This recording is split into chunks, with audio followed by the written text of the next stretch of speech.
Welcome to another edition of Legal Quilts. Today we are quilting the Double Irish Chain Quilt. I'm going to show you how I do it. It's still free motion quilting, but it's a lot harder to really truly free motion quilt on a domestic machine. Even with the wider throat, it's a little harder to do, especially I'm not that coordinated, so kind of getting the flow is a little hard. There's a couple things you could do. You could trace the pattern directly onto the fabric and from a stencil and just follow that along. That works. It's a way I've done. The issue is you have to find a stencil that you won't like or be able to make your own stencils. This is a simple feather one, so I'm doing it. The other thing is you have to do it all at once, or else you're using chalk or something that kind of has to wash out or stuff. There's other ways of machine quilting. You can stitch in the ditch. There's a lot you can do with your walking foot, which I'll show you at another time because I do some stuff with my walking foot. That's not just straight lines. You can do curves with your walking foot. But what I use is quilt paper. It's tissue paper basically, maybe a little thicker, okay? And what you do is you take your stencil, or if I have it I also have this book of designs that has all these different designs in it, and I absolutely love it, but obviously these aren't stencils, so I can't just trace them on there, and I can't freehand. When I get something out of the book, I just copy it onto paper and you cut it out. Let me show it to you a little better. You put it onto paper, you copy it out, okay? And then you cut it out. You don't have to cut it out exactly as you see. You can rough cut it. For the stencil, I just, with a pen, traced it onto regular paper, okay? And the cool thing about using paper is, see how wide it is? You could actually, especially if you're really good at freehanding, but you want some control when you're quilting, you could actually do the whole design. If you want to do a whole quilt design, you could draw the whole thing on the quilt paper at once and just pin it on. But we're not going to do that. Today we are going to, like I said, take this stencil, traced it onto paper where I just copied it off, where I just traced it off, rough cut it. You don't have to be exact. Then you cut your papers, okay, you cut the paper to the size of your rough cut. Oh, I just realized something here, okay? And then, I kind of did those steps already so you wouldn't have to wait to see them. Then you lay your original design on top, and you might want to do a couple of them if you're going to be doing a lot of the same design.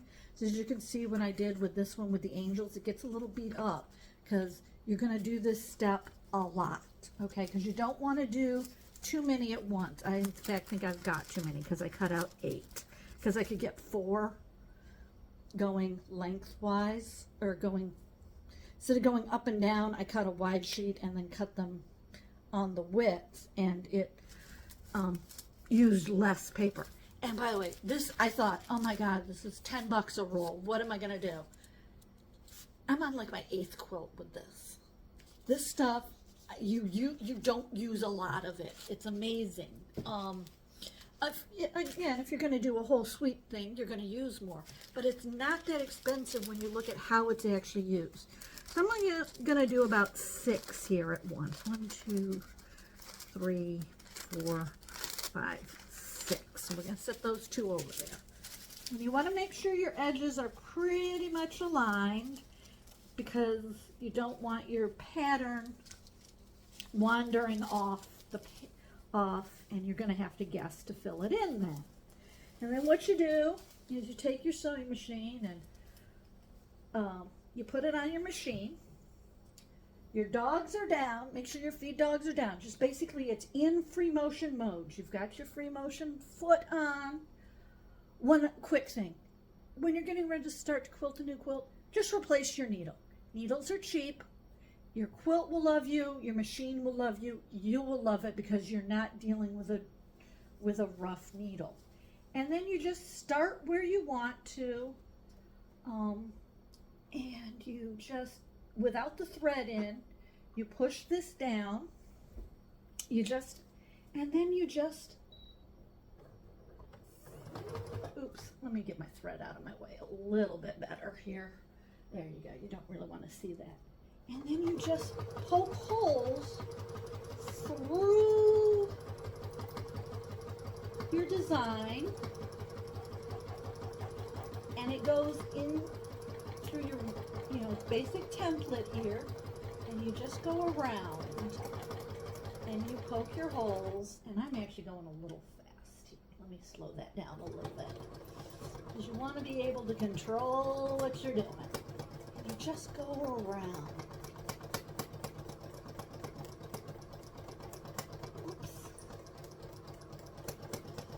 And this is going through all your layers of tissue, of paper. Okay? And you just go through, and you go all the way around. I don't know, big head blocking what I'm doing. And you just follow it around.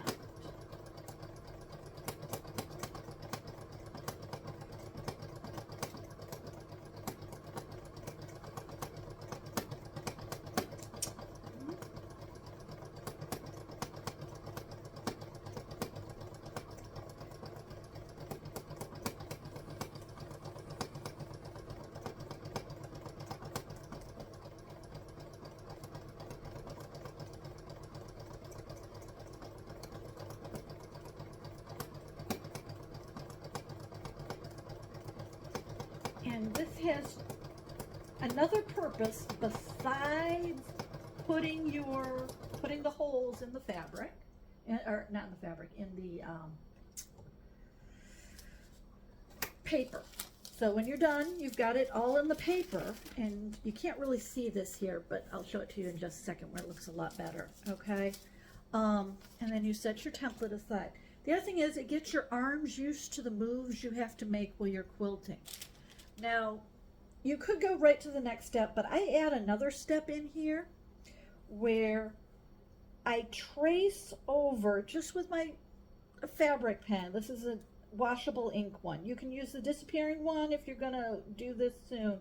I don't want to do anything too heavy in case it bleeds through. But you trace over the holes. And the reason I do this extra step, okay, is because I have trouble as I'm sewing along seeing just the holes. It causes trouble for me. So I just add this in so I have a little more visual marker of what I'm doing. Now, if you had a stencil, could you just do this step and stencil it all on there? Yes. But I like the holes because it gives me an extra marker. And this also serves the purpose, because when I took a class on free motion, it said, always draw your design. And the reason for that, before you get started, practice drawing it a few times. And the reason you do that is because it gets your muscles used to what you want it to look like, and your eyes can see what you want to see. It's all about hand-eye coordination and getting your muscles to move the way you want. So tracing it adds that little extra step in there, and I didn't get them all aligned exactly right. That's okay. Okay. So we're just going to trace over these. We're only going to do a couple today, because I just want to show you. I'm just going to do 2 today, because I'm not going to sew a whole bunch. I'm just going to trace 2 today, especially because I think I messed up on one. If I look, yeah, I missed the top on one, but that's okay. Missed the top on one, but I'm only going to do 2. Then you take your quilt. Now you're ready to almost ready to start quilting. Now on this with the double Irish chain, I really wanted to get, you have to decide how you want your quilting to look on your quilt, okay? And I didn't want to take away from the chain look. So I don't want to do something up and down or cross. What I'm going to do is actually quilt. I'll probably do something in the centerpieces different. Maybe, I'm not sure. But for the larger start, I just want to do something. See where these dark chains are? See where the chain, I want to quilt on those, okay? So I'm going to be quilting sideways. That's going to be fun. And what you do is you take your pieces, okay, with your drawing side up, and you decide where you're going to start. I always learned you start in the middle, okay? But that's not written stone or anything. That's about where I'm going to start, okay? And you just pin it on there. You don't have to pin it a lot, but you want enough to stay, okay? Just enough to hold it there and so you get your positioning right.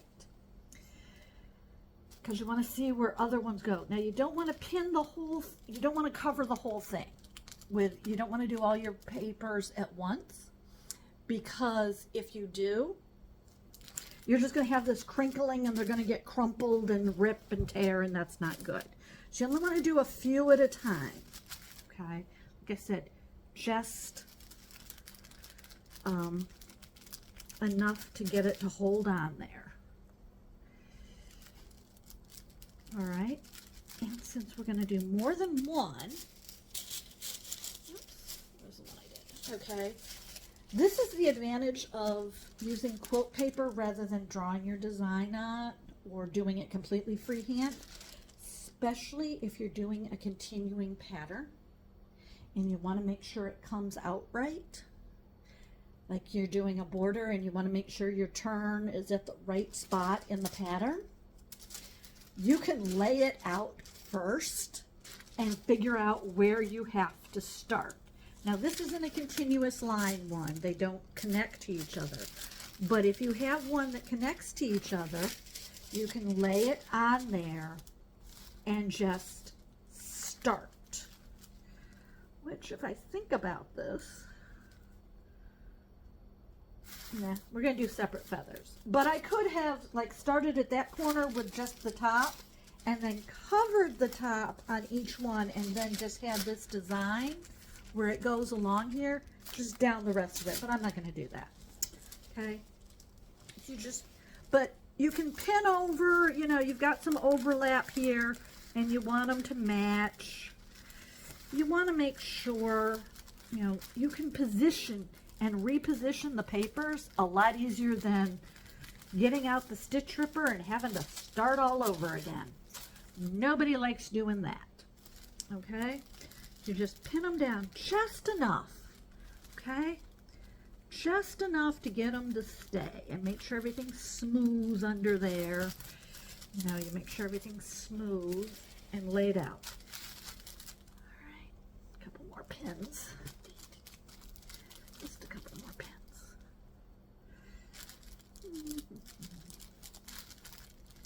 Okay. See? And you notice I lifted that one and I'm going to pin it down over here too, just because I have extra. Just because I doubled that, okay? And then, this is the more interesting part when you're doing it on your domestic machine. First of all, I have to re-thread this, and I was having trouble earlier, so let me get my...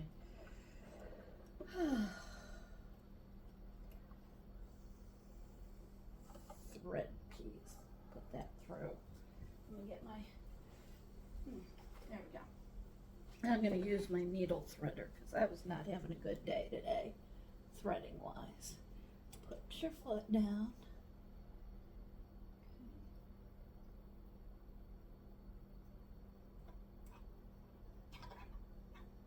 I know the poor thing's getting knocked all over.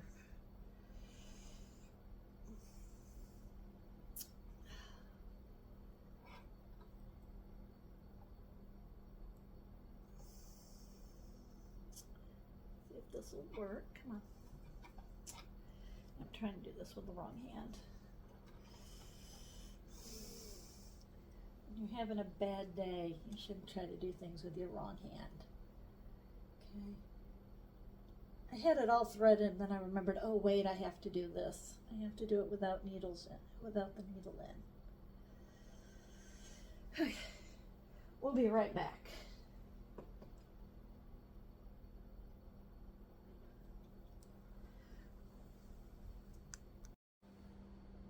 All right, we're back. We got the thread in, we're all set.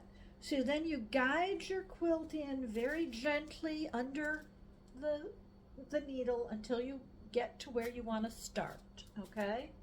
And then you just sew on your lines. It's just follow the line. And you'll be able to see this a little better, how it looks under the needle when if you go back to the thumbnail. I'm going to use this for the thumbnail. And why I like this is, we're getting a little bumpy there. Why I like this is,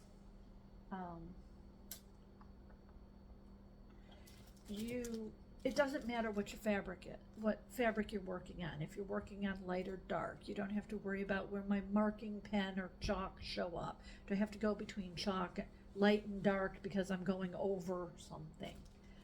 You're always working on the paper, which is one color, and you can see what you're doing. And I think that makes it easier. And you just go around. Okay, you just go around. Boom, boom, boom, boom, boom.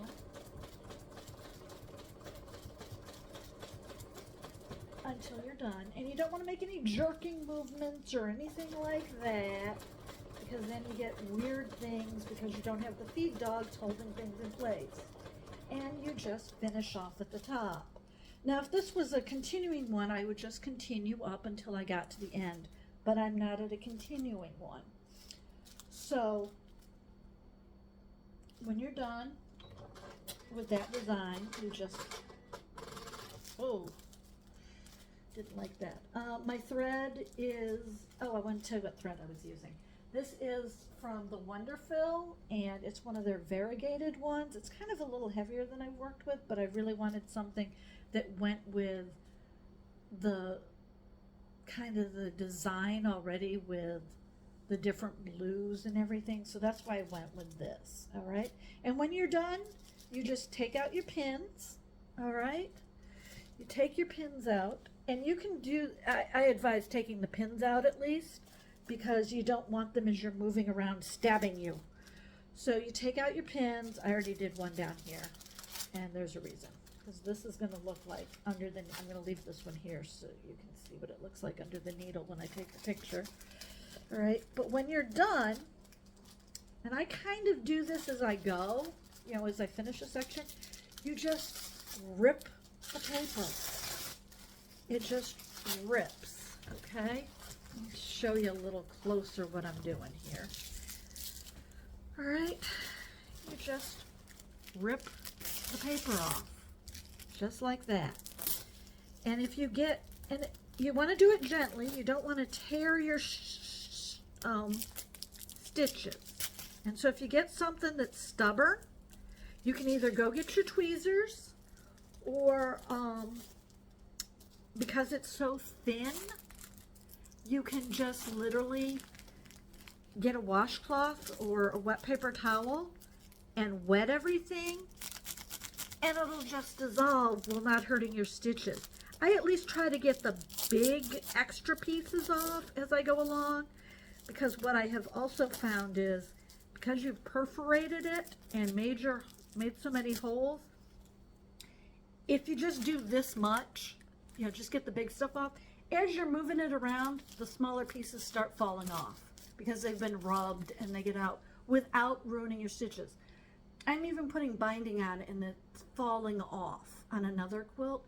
So you don't have to, and then the more falls off, the less you have to go back and do. So you can kind of wait and see what you do. So that's why, like I said, there's a lot of advantages to doing this with paper. There's some steps. I'm not, you know, as you saw, there's quite a few steps, but you can do any design, and all you gotta do is follow the lines. all you have to do is follow the lines. I'm having some tension issues, but all you got to do is follow the lines. And you're done. You don't have to worry about, being able to see your marks. And like I said, you can plan it out so that you end at the right point.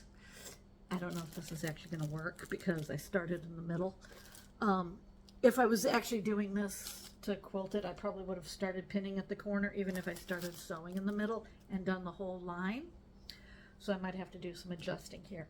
But it's a lot easier to adjust papers if you get to a point, if you want to end at a certain point or something, than to start sewing and have to adjust on the fly or rip out stitches. There's no fun in ripping out stitches. That's why I like this. Other people can do free motion quilting, more power to them. They can just do it by hand and they're great. This is for those of us who need a little help. And there's nothing wrong with it. And again, you can do so much with it. So that's it for how to make a quilt this year, because I already did binding. And so go back and see that one on binding. I'm going to bind this with the light that I used. Usually I use the background, the backing fabric, but I decided on this one I wanted to use this. So I'm going to bind this in the light. I have plenty of it left. So that's, like I said, this is it for how to make a quilt. And this is also the end of Work in Progress Winter. We finished a quilt. I've got ideas for next Work in Progress Winter. We're going to make a quilt again. And you're going to see what that is. So next weekend is Memorial Weekend, and we're going to start with Scrap Summer. We're going to have another Scrap Summer from Memorial Day to Labor Day. I've got some great projects in mind, just really great ones for on the go. So if you're traveling, you can bring little hand projects with you. The butterflies are still continuing, and like I said, they're getting to the point where they're not portable anymore. That's the next step. So I'm moving on to other things that are portable and for trips.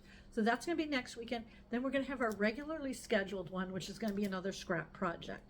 Then I'm going to take the rest of June off just to relax, catch up on some other projects, and we'll start back in July. So in the meantime, let me know what you're finishing, where you are in Work in Progress Winter, which I know it's like 80 degrees today, Work in Progress Winter. Like, subscribe, comment. Comments are really important. Comments are what gets the algorithm to notice my videos. So leave comments. Be kind. Remember, I'm not going to quilt the way you do. We all have our differences in how to quilt. Quilting should be fun. If the way you do it is fun for you, that's great, but don't expect everybody else to do it like you. So be kind, be constructive. Let me know what you want to see. I try to present techniques that I think you want to see, but I can tell by the viewing numbers that maybe you weren't that interested. So let me know what you want to see. I'll try to get something in there. Again, visit the website. I've got everything listed on there. I'll be adding stuff as I finish. But like, subscribe. You can buy me a cup of tea over at Ko-fi. That would really help to let me continue to do this. I'd love to be able to buy more equipment, maybe a better camera instead of using my phone. We're back to the phone. The GoPro didn't work. So all of those things. But remember, quilting is fun and there are no quilt police. So I'll see you next time.